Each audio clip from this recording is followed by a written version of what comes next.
Bonjour à tous. Une petite prise de parole pour essayer de sortir d'une polémique qui est bien inutile, chronophage et je dirais même un peu dégueulasse. Le gouvernement a demandé à plusieurs catégories professionnelles de mettre en circulation des masques dans le cadre du déconfinement des Français. Vous savez que pour pouvoir prendre des transports publics, sans doute demain pour aller dans les lieux publics, il faudra des masques. Et donc le gouvernement passe par des opérateurs privés. Il a commandé 2 milliards de masques pour le personnel de santé et il demande aujourd'hui aux buralistes, aux pharmaciens, aux hypermarchés, aux supermarchés de commercialiser des masques. Ces masques, tout d'un coup, des professionnels, des hommes politiques s'offusquent. Alors on ne sait pas si c'est parce qu'on va les distribuer nous, parce qu'on est des opérateurs privés, mais en tout cas parce qu'ils trouvent incompatible le fait qu'on aurait fait des stocks alors que dans les hôpitaux publics, il n'y en avait pas. Alors première chose, il n'y a pas de stock caché. C'est des scénarios débiles ça. Tout le monde connaît le timing des décisions de déconfinement depuis que le président de la République a décrété que ce serait le 11 mai ou à partir du 11 mai. Nous avons été sollicités par la puissance publique pour pouvoir passer des commandes d'abord en Chine parce que c'est le grand lieu de production et puis après l'industrie textile française pour le temps d'après.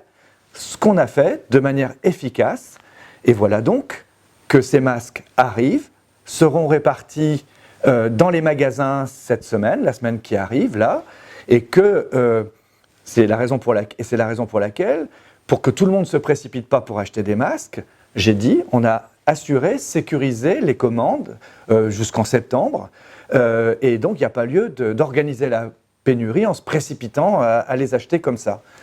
Alors j'entends des élus, probablement bien intentionnés, mais qui disent, alors d'abord il y en a qui trouvent ça scandaleux que ce soit des hypermarchés qui vendent des masques, qu'ils regardent, qu'ils fassent le tour du monde. C'est des débats, il n'y a qu'en France pour ça. Hein. Partout, que ce soit à Singapour, que ce soit aux États-Unis, Taïwan, en Allemagne ou en Grande-Bretagne, on trouve des masques à tous les étals, que ce soit chez les buralistes, que ce soit dans les pharmacies ou que ce soit dans les épiceries et les supermarchés. Par contre, j'entends plus des élus comme M. Muselier ou le maire de Bordeaux qui, eux, ne comprennent pas qu'aujourd'hui, on ait des masques alors qu'il y a un mois, ils avaient du mal à doter leurs hôpitaux. Mais oui, mais c'était il y a un mois. Et depuis, toute la production chinoise s'est remise en branle et même la filière française. C'est maintenant qu'ils commencent à produire ou qu'ils produisent en grande quantité.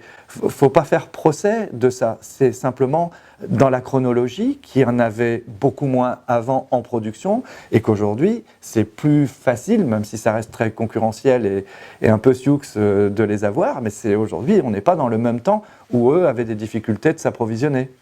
Oui, Leclerc, Intermarché, Système U, Carrefour, on s'est démené, on a passé commande, on a essayé de les sécuriser, de ne pas se faire piquer les avions, et là ils vont arriver à Roissy puisque le gouvernement a organisé les transports, ils sont dédouanés, le gouvernement a dans la transparence la plus totale la liste de nos commandes, il a la liste des livraisons, et voilà quoi, ça va partir vers les magasins.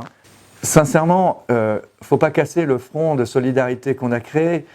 Si des professionnels de santé aujourd'hui, s'ils ont besoin d'un coup de main, s'ils n'ont pas assez de masques, et même si ce n'est pas les masques que Leclerc s'est acheté, nos acheteurs sont disponibles, salariés ou adhérents Leclerc, pour les aider. Hein. Il n'y a pas de problème. Et je le dis même pour les groupements de pharmaciens, moi je ne veux pas que ces rivalités corporatistes viennent aujourd'hui obérer la mobilisation de tous pour équiper les Français en masques. Tout le monde sait qu'il n'y avait pas assez de masques en France avant. Là, on s'y met tous. Personne ne va gagner la bataille tout seul. Hein.